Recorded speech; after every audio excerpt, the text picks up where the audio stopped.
Right. So that was Carl Banks yesterday on the Believe Network, eager to give Saquon his strong and thoughtful advice. And it seems as though Saquon Barkley listened to it, because breaking news coming into Good Morning Football right now is that the Giants and Saquon Barkley have agreed to terms. The running back returning to the New York Giants. We are hearing this just now. There is a tweet that we can show you. This information is coming in right now. Saquon Barkley, of course, this has been a long time situation going for the running back this offseason.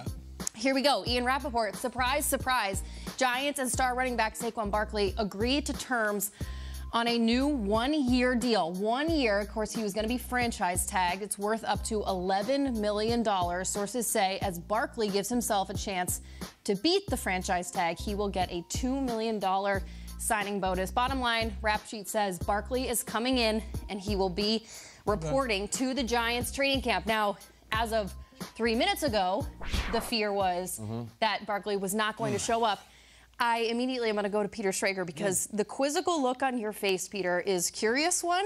And I'm wondering why you look like this. I thought both sides were dug in here, but I also thought this salary cap gymnastics of the new CBA, is that even, so it's a 1 year deal that he's already on the franchise tag? Is that because he didn't sign it, though? So he never signed the franchise tag, so he could sign it.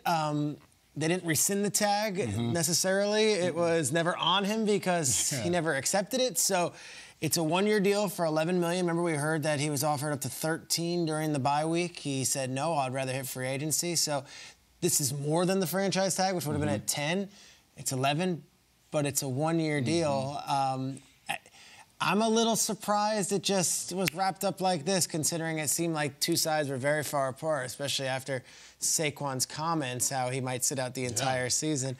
1 year deal, $11 million. That's still one of the most highest paid running backs in the entire NFL.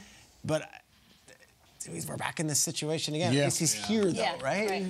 I mean, for the Giants organization, at least he's here. And you look at the running back market this offseason, it wasn't anywhere near $11 million, so he got that. And Carl Banks said, we were kind of leading in with that you need compromise on both sides. And he had that when he was holding out back in the day while he was playing. And I think for Saquon Barkley, it's tough, this human interaction and emotions, to put everything to the side and say, hey, you know what, I'm going to show up. And he's doing that. It's still the tough part as you look at this for Saquon is it's still a 1 year deal. He's a running back. You said it yesterday, Kyle. Running backs take a beating. So now he goes to another year. He's another year older. He has more carries on his body. So now he shows up next offseason wanting a new contract. If he balls out and he goes for 1,200, 13-plus yards again this season, are the Giants going to give him a long-term deal next year? I think the good part for this is Saquon's there. He shows up. He's going to maximize his money, making his $11 million. There's going to be opportunities off the field for him to make money. So that's a big thing for him. And for the Giants offense, him, Daniel Jones, another year together with Brian Dable to see what they can do. He's going to be there. Okay, this is the headline. Peter's right. The minutia of contracts is exhausting. He's going to be in camp.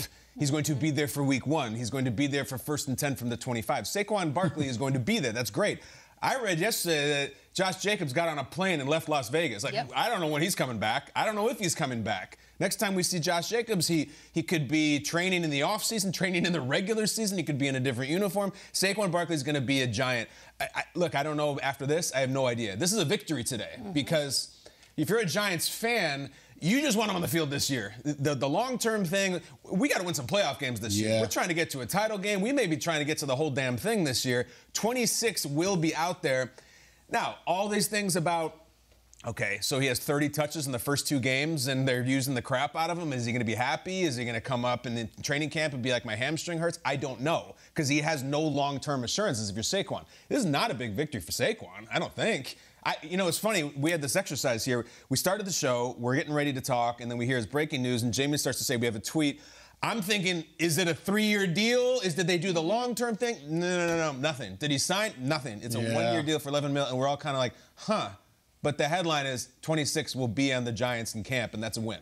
You know, over the weekend, the reason why this was not just his absence from the team in training camp, but the reason why this was such a heavy topic over the weekend was because Barkley himself had come out on the podcast over the weekend and said, you know, I could say, forget my teammates, forget the Giants, and I could just not show up. That he was saying, quote, my leverage is the power that I have, which is not to be there. And clearly he's now just looking at this one step at a time. It's not about the staircase for him. He's looking at this one step, 1 year. So either he has an approach that is specific to him, Kyle and Jason and Peter, that you feel like he wants to take this thing 1 year at a time, or he heard what a guy like Carl Banks had to say and really thought about it and don't be the principled fool. And, you know, the running backs are trying to band together here and come up with something that puts their position at a high value. But you can only do that if you're on the field. We were going to have this conversation about if Saquon wasn't there, what do the Giants look like? Well, now we don't have to wonder that, at least until next August. But Jason, you've been in situations where you don't know what your future looks like with one team or another.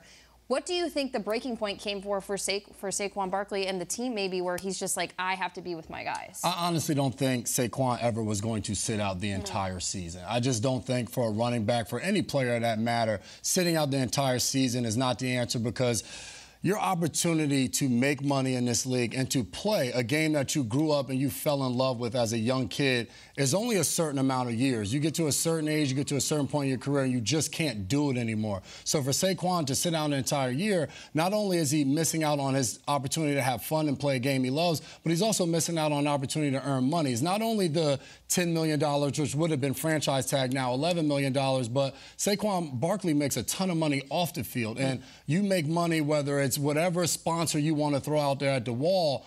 A lot of that is contingent on you being out there playing and representing whatever brand it is that you're attaching to your name, image, and likeness. So for him, if he's not playing, not only is he not getting his salary, but he's also missing out on all that money off the field. So I think for him, it was a matter of maybe at what point in training camp did he show up, but he was going to play in all the games for my personal, what I think he was going to do. Now this allows him a little compromise by the Giants, a very little bit. He shows up to begin training camp. I wonder if the Le'Veon Bell situation a few years ago was a cautionary tale. Like, here's Le'Veon standing on principle, representing the running backs, and it's not like he had a flock of running backs who followed him and said, right on. Saquon suddenly was supposed to miss the season because of this position that he's played his entire life, and without anyone else's assurances that we're going to do the same thing and we've got your back. It's a curious time for running backs. To Jason's point, and I think Carl Banks was saying this, Saquon will make a few $1 million off the field in endorsements this year. If you're holding out and you're looked at as a guy who has become, more about me than the New York Giants, the big blue brand, you're not getting those speaking endorsements in New York. Giants fans don't want to pack to see you play. Yeah, a lot would be in your corner still, but it's different if the season starts and you're not there and you're saying, hey, I'm going to go do a speaking endorsement or a commercial. That doesn't look very good. So this is realistic. Look, they had the Zoom session on Saturday night. I don't think they came out of that thing with roses and flowers and saying, oh, gosh, things are going to be wonderful for all of us this offseason. Saquon's a realist. His agent's a realist. This is more money than he would have made if he accepted the franchise tag. That might just be a win in itself. If I'm Saquon, though, like, I really want to have control of my career and my livelihood.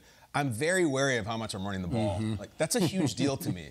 Because if you're the Giants, like, run the wheels off him. He's great. We got him for 1 year. If you're Saquon, I don't know. Like, you remember last year when Lamar was banged up and then he didn't go? And it's like, I see you working, Lamar. Same thing. If you're Saquon and you're going to like a win and in week 18 and your ankle's not right, like, I'm not being out there. Why? For who? For what? I also think this has ripple effects, like big time ones. I think about the young guys right now, like a Bijan Robinson or Jahmyr Gibbs. What if Bijan Robinson is a sensation and he has 1,700 yards this year? Would you not tell him, hold out now? Hold out. Get an extension after your first year. And I'll go even deeper.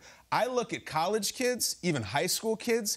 If you are one of these five-star guys who can choose Alabama or Ohio State, you are the #1 rated running back in the United States, are you not saying, no. I'm going to gain 20 pounds and I'm going to be a pass rusher. I'm going to be Micah Parsons. I'm not going to be Derrick Henry. And I don't blame those kids. There's 5 or 6 kids who, when they're in high school, you know they're going to be pro running backs already. Why? Change positions and make double the money. I think there's ripple effects going down to 17-year-olds. Here's the reality of it. Even if you are Bijan Robinson and do 1,700 yards, I think Saquon even had a better rookie year. He was amazing. The way these rookie contracts are structured, you can't even negotiate until year 4 if you're a first-round pick. You can't even get that extension till then. So you're kind of hamstrung, and that's why there is an argument to be made.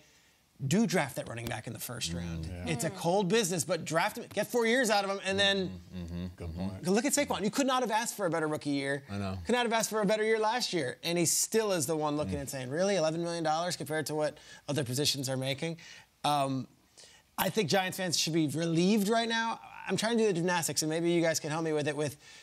So if it's a 1 year deal, can they franchise tag him again? No, he's purely free at the end of the season. It's not on the tag, right? Yeah. So Peter, I don't know if this helps this question, Yeah. but Ian has continued to tweet about the situation, and I just want to help some clarification. What you guys were saying earlier, that when a player in this circumstance doesn't do a long-term deal by that mid-July deadline that we just hit last week, the only option is to complete a 1 year deal, that the two sides can negotiate on the 1 year franchise tag into a 1 year new contract. That's like the 1-to-1 ratio. It's very rare, but that's what happened here smart on all sides. That was Ian Rappaport tweeting that out. So that's the situation. I knew they couldn't sign a long-term extension with him. Right. I knew the one said July the 15th. Yep. So I would ask, and we could figure it out in the commercial break, or if someone from the production side could risk, like, can they franchise tag him again? I would assume not. It's a 1 year deal.